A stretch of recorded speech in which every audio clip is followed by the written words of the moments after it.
A diagnosis and the effect of a disability with a family and an individual with Downs should be the norm and not the exception.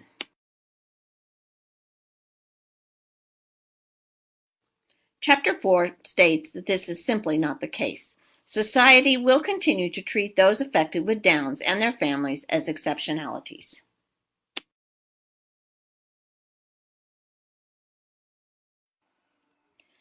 The intersection of a disability and identity lies within each person and their perception of disability and the contributing experiences of which society has engaged them in.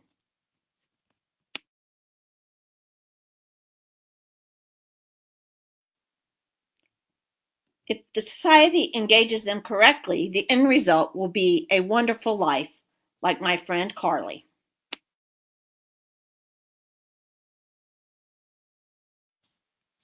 Downs should not stop students from having friends and relationships.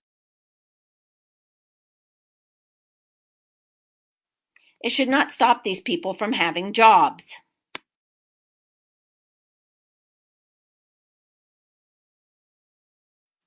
Or getting married and having a serious relationship.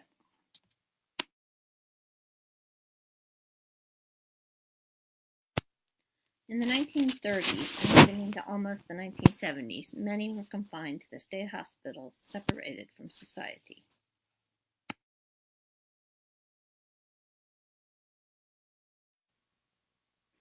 They often had little mental or physical stimulation or contact with the outside world. This stunted their overall growth as an individual.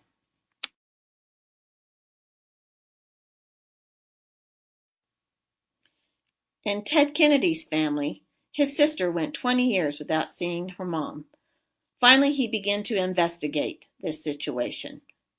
When his sister finally saw her mom, she had strong anger and separation anxiety when reunited. This is very common with the frustrations of communicating if you have Downs.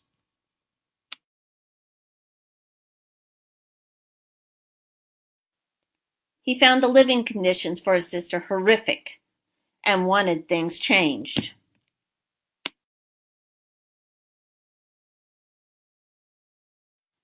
By the 1970s, with the exposure of Ted Kennedy's sister through the public media, society began to realize that it was okay to be around those with a mental health disability.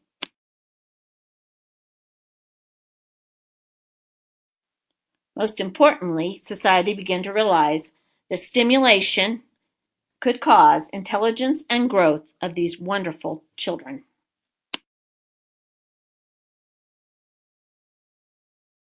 Utilizing mental, physical, and social interventions, these students could be very contributing members of society.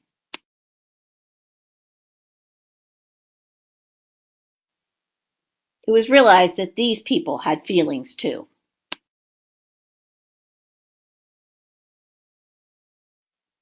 Still, the fact remains that when children are born with birth defects, families do not have a guidebook of information.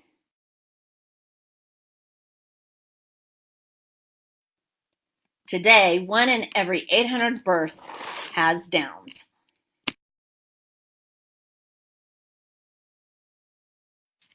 Still, what you see on the outside is truly not what is on the inside.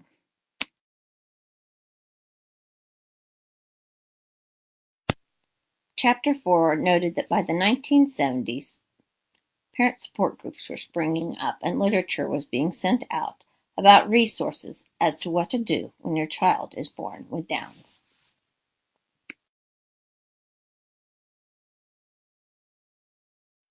It was noted that by the late 1990s, that people with Downs were having loving relationships and even getting married.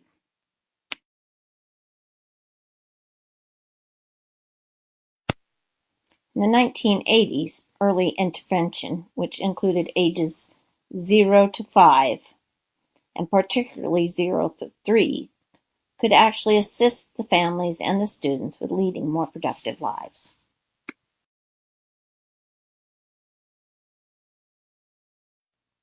Early intervention then led to mainstreaming and teaching society how to interact with those with mental or physical disabilities.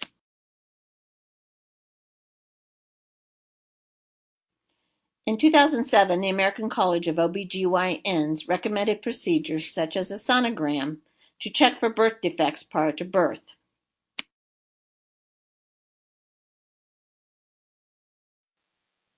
An amniocentesis was more invasive and it required sampling of the amniotic fluid. This was a bit risky, but many families with high prospects of having a genetically defective child could consider this to prepare for such an incident.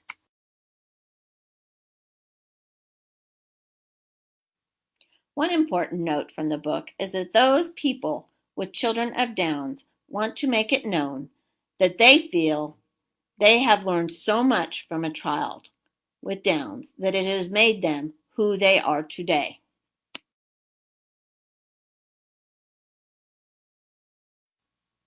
Their overall feeling is that they are much better today than who they would have been otherwise, not working and loving a person with Downs.